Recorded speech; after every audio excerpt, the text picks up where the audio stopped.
Historically, and you kind of saw the slides there, but historically, we lose about 15% of the colonies every year. And in 1945, we had about 5.5 million honeybee colonies, and that's what I'm going to be talking about for the most part today. We've already talked about the fact that there are somewhere between 350 and 400 different kinds of wild bees in Minnesota. We don't know for sure. I'm going to talk to you about honeybees because we do know the numbers of honeybees. So in 1945, we had about 5.5 million, and now we have about 2.5 million. And of those 2.5 million, about 2 million are professionally managed. So they're commercial beekeepers who are taking care of the bees.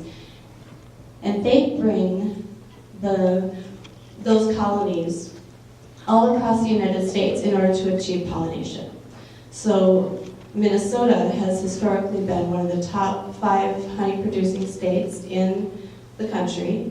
And what it means is that beekeepers are able to bring their bees to Minnesota, and they're able to get the bees healthy, which is something that has been done historically throughout the years. Now it's different because now, instead of bringing the bees to Minnesota to get healthy, beekeepers are coming to Minnesota and saying, where's the food? Because the colonies aren't bringing in the nectar, which they convert to honey. This was in Marla's TED Talk, and the Whole Foods in Maine, they were able to, for Marla's TED Talk actually, they took a picture of the produce department, and then they removed everything from that produce department that was benefited by bee pollination. So this is what I was talking about as far as the map of the United States, where Minnesota is shown to be one of the top honey producers. And the arrows show you where the commercial beekeepers are bringing their bees in order to meet all the pollination needs that our agricultural system has demanded of them. And right now, of those 2 million colonies that I mentioned that were professionally managed, I believe the number is 1.6 million are in California to pollinate the almonds. So our commercial beekeepers are working really hard because our agricultural system is putting pretty serious demands. They have to load them up into the semis and bring them all across the country. This just shows since 1945 to 2005 that just declined, and that's really based on how our agricultural systems have changed. So it's harder to keep bees, and we have fewer colonies. And I mentioned that we usually lose about 15% a year, but since 2006, we've been losing about 30% a year, which is pretty dramatic. And this is because of what's going on with pesticides, pathogens, poor nutrition, and parasites. All of these are interacting. It's a very, very complex problem.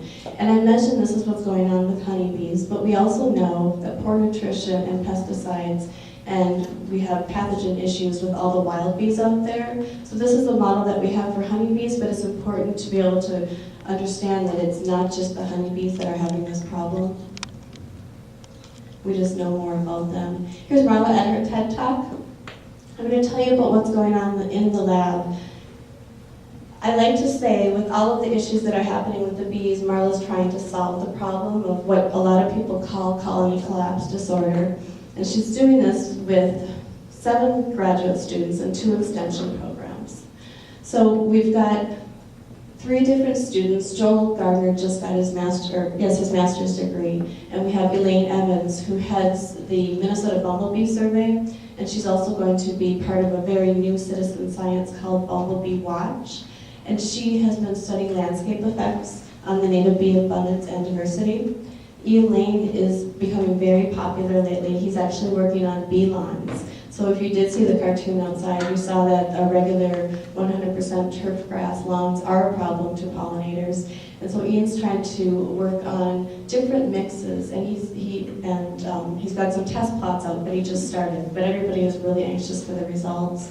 And Joel did one of those important surveys to tell us just what kind of bees are there compared to what kind of bees were there the last time they did the survey. And then this one, it's 1938, I believe, but he just published that.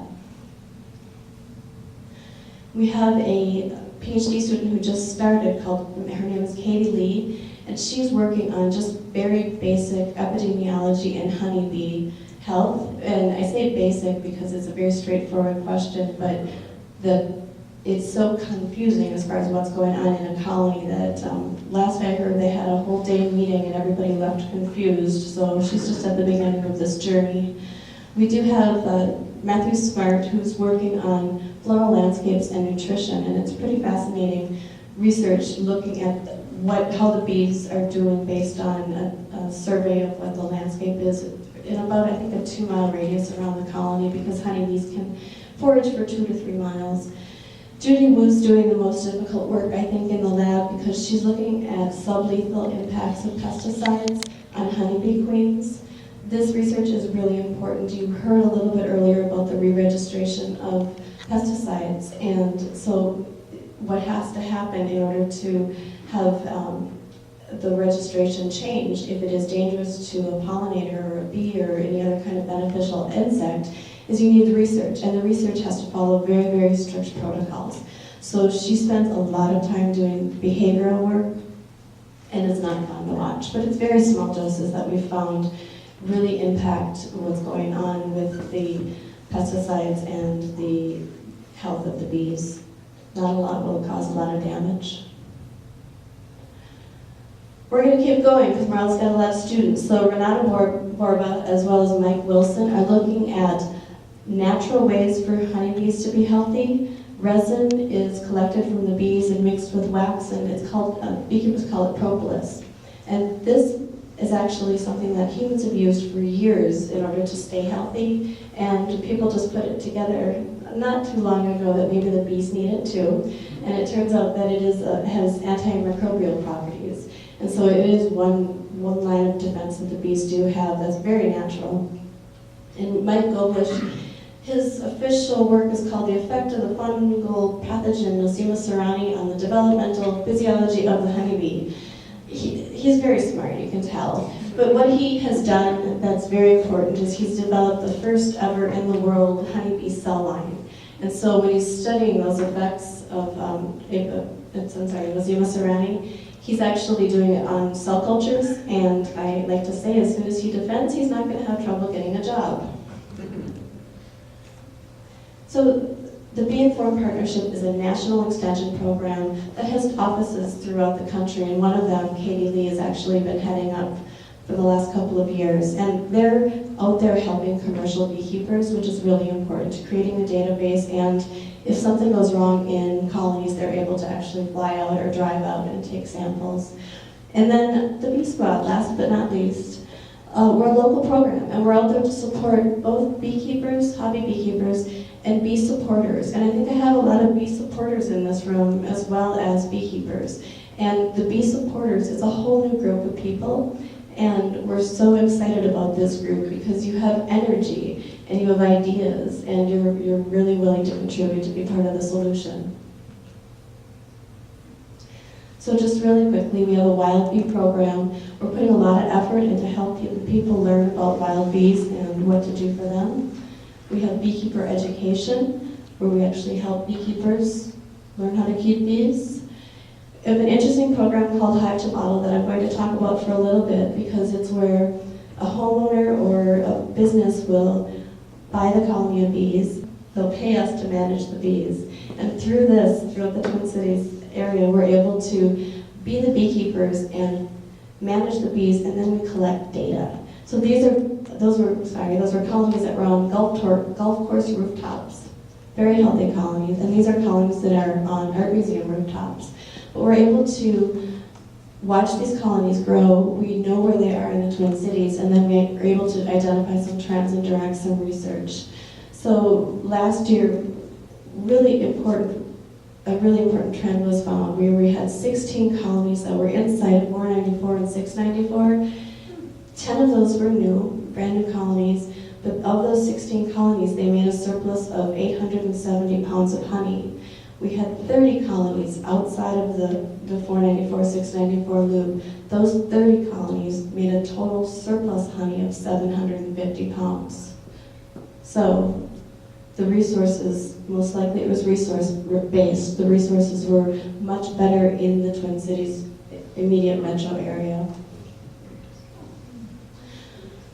So not enough nectar and pollen producing flowers results in poor nutrition. I'm just going to go through that one because we don't have a lot of time. Really quickly, the Bee Lab is working with General Mills to develop those native, to identify the native flowers that are really good for honeybees. And we have somebody looking at a lot of pollen every single day in the lab to try to figure out pollen that was collected from the honeybee colonies, to try to figure out what resources they tend to be using, and then to direct that for people to know what to plant. The other thing the Bee Squad has been able to do because of our network of colonies around the Twin Cities area is we pieced together 3 colonies that had a very, very serious impact of most likely a pesticide kill. And these 3 colonies were within 1 mile of each other in Minneapolis. And the Bee Squad and the MDA went out and we were able to collect samples. And in all of the dead and dying bees, we found an insecticide called fipronil, which is a systemic, but it's not a neonicotinoid. And what most likely happened was that all 3 colonies were foraging on a source that was tainted with that fipronil. And so tens of thousands of bees died that day. We don't know how all of the colonies are. Katherine Sill is here. She owns one of the colonies.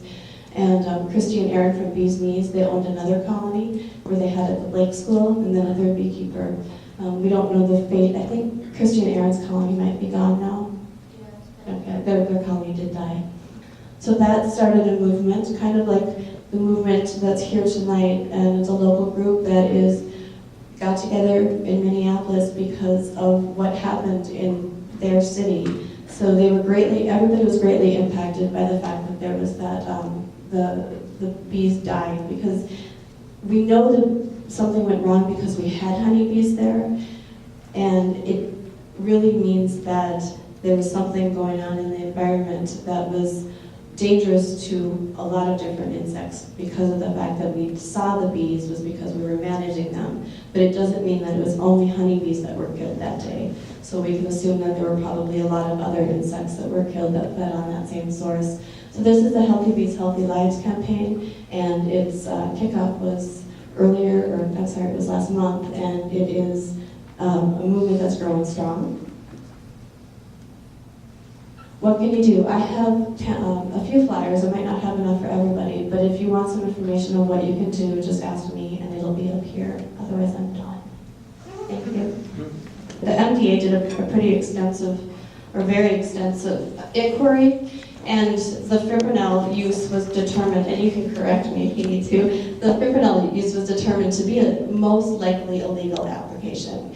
And it is very possible that it was used along a foundation, and it would have been used possibly, this is how it's registered to use, to control some kind of insect from getting into a building, or if you think about box elder bugs or ants or something like that. And because of the timing, it could have likely been something like sedum, but I'm just kind of guessing as far as exactly what happened.